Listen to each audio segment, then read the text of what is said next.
So hello everyone, I welcome you all to 26 December the Hindu newspaper analysis session. और friend discuss करते हैं आज के उन इंपॉर्टेंट आर्टिकल्स की जो कि आज के द हिंदू न्यूज़पेपर और इंडियन एक्सप्रेस से संबंधित हैं। सबसे पहले यदि बात करें उन सभी आर्टिकल्स की जिन भी हमें डिस्कशन करना है तो वे आर्टिकल कुछ इस प्रकार से हैं।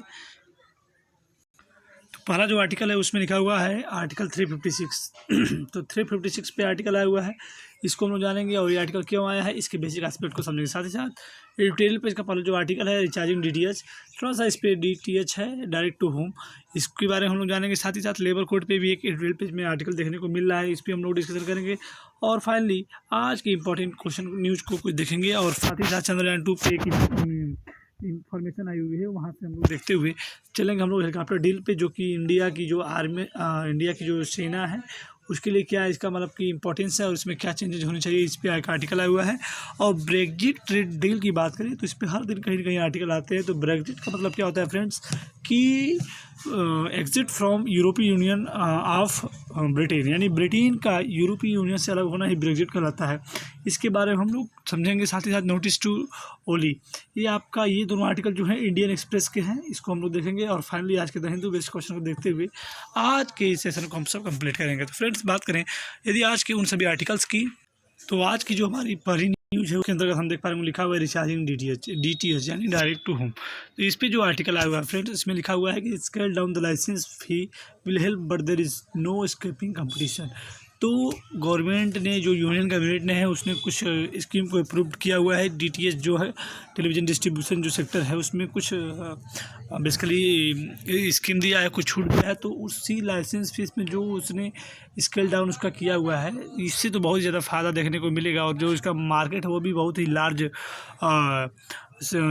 ह्यूज मतलब अमाउंट में आपको देखने को मिलेगा। साथ ही साथ ये कहा जा रहा है कि इससे क्या होता है, कंपटीशन भी क्या होगा, बढ़ने वाला है। तो इसी संदर्भ में ये पूरा आर्टिकल है। थोड़ा सी जो इन्फॉर्मेशन इसकी है उसको हम लोग कलेक्ट करते हैं। लिखा है the union cabinet approve of revised scheme for direct to television distribution sector beginning with 100% FDI brings a measure of calm to an industry buffered by technological and change revenue pressure is this year. तो इस साल की अगर बात करें तो जो नया साल आने वाला है इसकी ये बातें कही जा रही है कि जो यूनियन कैबिनेट ने है उसने अप्रूव किया हुआ है कि जो revised scheme for direct to home है, जो डीटीएच टेलीविज़न का जो डिस्ट्रीब्यूशन सेक्टर है वो लगभग 100% अब उसको मतलब कि पूरी तरह अप्रूव कर दिया गया। जो स्कीम थी उसको पूरी तरह क्या कर दिया गया है, अप्रूव कर दिया गया। और इससे क्या होगा, रेवेन्यू जो प्रेशर है जो डीटीएच जो इस टेलीकॉम जो टेलीविज़न डिस्ट्रीब्यूशन जो सेक्टर है इसको मतलब कि इस इंडस्ट्री को काफ़ी मतलब इसमें रेवेन्यू जनरेट होगा और इसलिए इसका प्रेशर भी बढ़ेगा, क्योंकि इसमें बहुत सारे एस्पेक्ट है देखने को हमें मिलेंगे। अंडर द जो इसका न्यू नॉर्म्स है इसको हम लोग समझते हैं कि जो लाइसेंस का जो पीरियड है विल अब go up to 20 years from the present 10 year. तो अब तक जो डीटीएच का जो बेसिकली जो लाइसेंस पीरियड था जो कंपनियां प्रोवाइड कराती हैं ये सर्विस, उनका जो लाइसेंस था 10 ईयर्स का था। कितना था, 10 ईयर्स का। तो अब कितना इन्हेंस हो गया, वो 20 ईयर्स तक के लिए इन्हेंस हो गया। ये बातें कही जा रही है सबसे पहली बात। और दूसरी बात जो फ़ी है, जो लाइसेंस फ़ी है has been reduce to 8% adjust gross revenue after setting service tax opposed to 10% and gross revenue now. तो इसके पहले जो ग्रॉस जो रेवेन्यू था वो कितना लगता था, 10%। कितना लगता था, 10%, जो कि अब हो गया उसको कितना मतलब कि रिड्यूस कर दिया गया है 8% तक। ये भी काफ़ी अपने आप में इम्पॉर्टेंट हो जाता है। तो ये कुछ बेसिक एस्पेक्ट है जिसको आप लोग रीड कर सकते हैं, क्योंकि जानते हैं हम सभी कि अनेक प्रकार के OTT प्रोग्राम, OTT चैनल्स और नए नए सिस्टम आ रहे हैं जिसको आप लोग देख पा रहे होंगे। तो इन सब के मार्केट में काफ़ी कंपटीशन बढ़ गया है और बाकी जो इसकी बेसिक एस्पेक्ट है उसको आप लोग रीड कर सकते हैं और तैयार कर सकते हैं। देखते हैं फ्रेंड्स आज के नेक्स्ट आर्टिकल को। नेक्स्ट आर्टिकल में आप देख पा रहे होंगे लिखा हुआ है कि आर्टिकल 356 एक्टिव जुडिशरी। तो आर्टिकल 356 आया क्यों है इसको हम लोग समझेंगे। देखिए अगर बात करें तो आंध्र प्रदेश की जो हाई कोर्ट है अभी हाल ही में जो इसके द्वारा जो एक्टिविटी देखी गई है उसी पे बेसिकली आर्टिकल हमें देखने को मिला है फ्रेंड्स। देखिए बात करें आंध्र प्रदेश की, तो आंध्र प्रदेश में जो वहाँ की जुडिशरी थी, स्टेट जुडिशरी जो की थी यानी कि जो हाई कोर्ट वहाँ का था, उसने क्या किया है, अपील किया हुआ है कि उस राज्य में जो ब्रेकिंग ऑफ जो कॉन्स्टिट्यूशनल मैकेनिज्म है उसकी ब्रेकिंग हो रही है। जो वहाँ का संवैधानिक जो निकाय है वहाँ पे फॉलो नहीं हो रहा है, संवैधानिक जो निकाय है वो फेल है असफल वहाँ पे चल रहा है। तो इस बात का अपील उसने की है कि वहाँ उस राज्य में क्या लगना चाहिए, प्रेसिडेंट रूल वहाँ पे लगना चाहिए। तो इस बात को लेके बड़ा ही बवाल खड़ा हो गया है और ये कहा जा रहा है कि सुप्रीम कोर्ट ने इस पर ये कहा कि देखिए जुडिशरी, हाँ किस राज्य में प्रेसिडेंट रूल लगाना है, किस राज्य में लगाना नहीं है, ये तो ठीक है, अच्छी बात है। अगर जो लॉ है उसका ब्रेकडाउन हो रहा है तो ये ठीक है, इन्फॉर्मेशन दिया, लेकिन इस पे एक्टिव होने का जो वर्क है वो किसी जुडिशरी का नहीं है, बल्कि वहाँ के जो गवर्नर हैं, बाकी ऐसे कुछ सिस्टम पे उन्होंने टिप्पणी की है कि ये जुडिशरी जो है ये डिसाइड नहीं कर सकती कि किस राज्य में जो लॉ है, जो जुडिशियल सिस्टम है उसका ब्रेकडाउन हो रहा है। तो ये चीज़ का डिसाइड करने वाला कोई जुडिशरी सिस्टम नहीं होना चाहिए। तो यही बातें बेसिकली इसमें कही जा रही है। और इसी पे जो the recent order of Andhra Pradesh high court directing to the Andhra Pradesh government to come prepare to argue on the breakdown of constitutional machinery in the statement. तो breakdown of constitutional machinery of state is shocking is open the possibility of use on even misuse of article 356। तो इसके अंतर्गत हम लोग जानते हैं साथ ही साथ आर्टिकल 356। तो आर्टिकल 356 का यूज करके किसी भी राज्य की गवर्नमेंट को गिराया जाता है, या फिर एक प्रकार से कहेंगे अब पिछले अगर थोड़ा सा इतिहास की बात करें तो आर्टिकल 356 का ही यूज करके किसी भी राज्य में जो है संवैधानिक निकाय को फेल दिखाया जाता है, असफल दिखाया जाता है। फिर वहाँ प्रेसिडेंट रूल मतलब कि वहाँ पे प्रेसिडेंट रूल लगा के वहाँ की सरकार की जो है, सरकार का जो तंत्र है वो उसको असफल कर दिया जाता है, उसको गिरा दिया जाता है। तो सिर्फ इस घटना में ही नहीं बल्कि अगर इसकी थोड़ा सा इतिहास को देखें और रिकॉर्ड को देखें तो article 356 has been used misused then 125 time through though B R Ambedkar had assured that it would remain a dead letter. तो इसको बी आर अम्बेडकर ने क्या कहा था कि एक डेड लेटर है। क्या है? एक डेड लेटर है। साथ ही साथ आर्टिकल 356 का अब तक लगभग 125 बार इसका यूज कहें या फिर मिसयूज कहें हो चुका है। उसमें से भी लगभग जो इंदिरा गवर्नमेंट थी, यानी इंदिरा गांधी की जो सरकार थी, उसमें लगभग इसका 27 बार इसका बेसिकली मिसयूज करके गवर्नमेंट गिराई गई थी, स्टेट गवर्नमेंट की। तो इसी पे बेसिकली ये पूरा आर्टिकल डिपेंडेंट है। तो आपको सीखना ये है कि आर्टिकल 356 क्या है और इसके बेसिक एस्पेक्ट क्या है। और एग्जांपल की बात करें तो इस पूरे पैराग्राफ में आप पूरे एग्जांपल को कोट कर सकते हैं और रीड करके तैयार कर सकते हैं। तो फ्रेंड्स, आई होप ये आपको समझ में आया होगा। देखते हैं आज के नेक्स्ट आर्टिकल को। नेक्स्ट आर्टिकल में लिखा हुआ है कि the fall out of king in the wrong labour code. तो जो रॉन्ग लेबर कोड है उस पर एक्शन लेने की बातें कही जा रही है। देखिए, पूरी घटना जो है कर्नाटका की है, कर्नाटका की हम लोग जानते हैं। और इसमें लिखा हुआ है कि लगभग 12 दिसंबर को contract worker ransacked Wistron iPhone assembly factory in Karnataka और नरसपुरा इन कोलार डिस्ट्रिक्ट। तो कोलार डिस्ट्रिक्ट में लगभग जो वर्कर्स थे वो वहाँ पे काम कर रहे थे। तो वहाँ पे वर्कर्स की ये बातें कही जा रही थी कि काम करने की कोई लिमिटेशन नहीं थी, और लेकिन जो वेजेज मिल रहे थे, यानी जो सैलरी मिल रही थी, वो कई महीनों से रुकी हुई थी और टाइम से मिलती नहीं थी। तो इसी बात को लेकर वो प्रोटेस्ट कर रहे थे, और प्रोटेस्ट के दरमियान ही ये प्रोटेस्ट हिंसक वायलेंस हो गया। और जो आईफोन निर्माता जो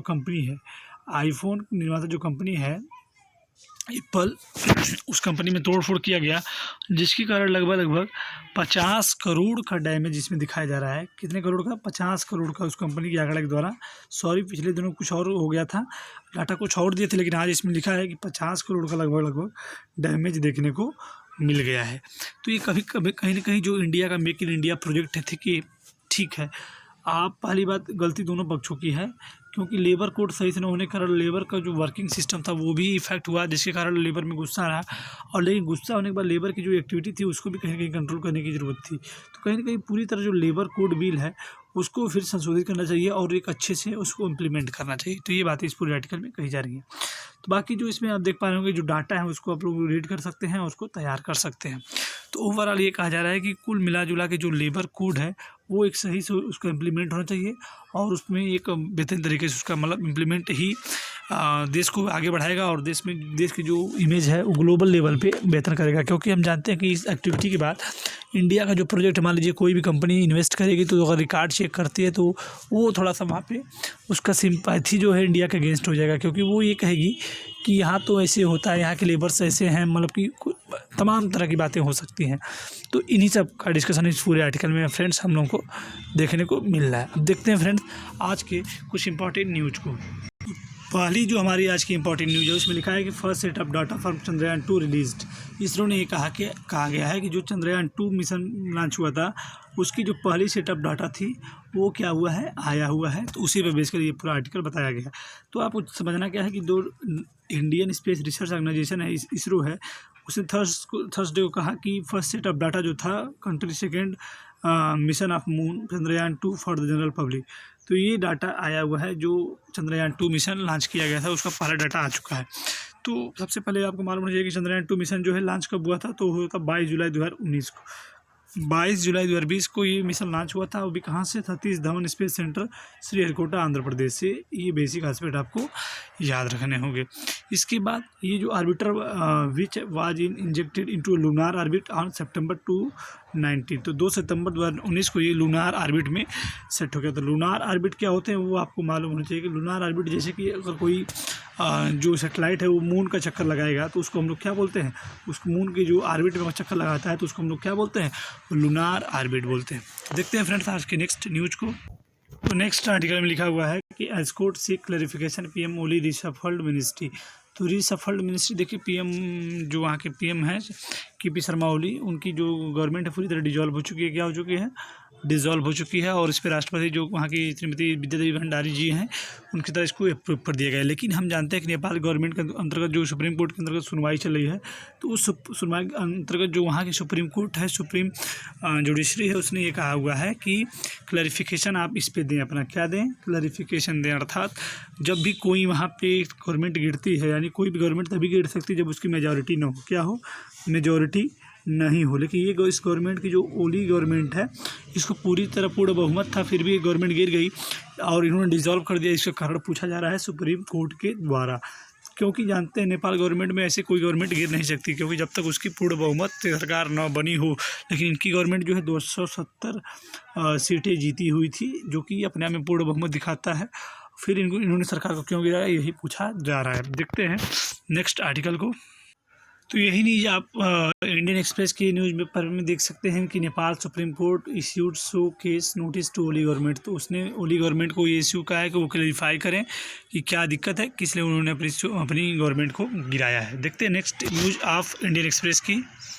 नेक्स्ट आर्टिकल में आप देख पा रहे होंगे लिखा हुआ है कि EU Nations start assessing post Brexit trade deal with UK. तो यूके के साथ जो ब्रेक्जिट है, यानी जो यूरोपीय यूनियन है, उन्होंने अपनी पहली जो है डील साइन कर ली है। इस पे बेसिकली ये बातें कही जा रही हैं। तो यूरोपीय unions ambassadors were convening Christmas day to start assessing the massive free trade deal and bloc struck with Britain that should kick off next week in acrimonious Brexit divorce process finally. देखिए, जो Brexit का मतलब क्या होता है आपको मालूम होना चाहिए कि ब्रेक्जिट मतलब होता है एग्जिट ऑफ ब्रिटेन फ्रॉम यूरोपीय यूनियन। तो यूरोपीय यूनियन से ब्रिटेन का बाहर निकलना ही एक ब्रेक्जिट कहलाता है। तो उस ब्रेक्जिट से निकलने के बाद जो उसका सेपरेटली जो यूनाइटेड किंगडम का जो यूके का है, उसके साथ यूरोपीय यूनियन की फिर से जो फ्री ट्रेड एग्रीमेंट पर जो डील हुई है, उसी पे बेस कर ये पूरी बातें कही जा रही है। फ्रेंड्स, बात करें आज के द हिंदू बेस्ड क्वेश्चन की, तो द हिंदू बेस्ड क्वेश्चन के अंतर्गत आज आप सभी लोग ब्रेक्जिट के बारे में सारे एस्पेक्ट को डिस्कस करेंगे और लिखेंगे right all about Brexit about 200 words. तो 10 नंबर का क्वेश्चन है, आप सभी लोग 200 शब्दों में इसको लिखने का प्रयास करेंगे। तो आज आई होप आज का सेशन आप सभी के लिए हेल्पफुल रहा होगा। देखते हैं अगले दिन फिर कुछ इंपॉर्टेंट और बेहतरीन आर्टिकल के साथ मिलेंगे। तब तक के लिए बाय बाय, नमस्कार एंड टेक केयर।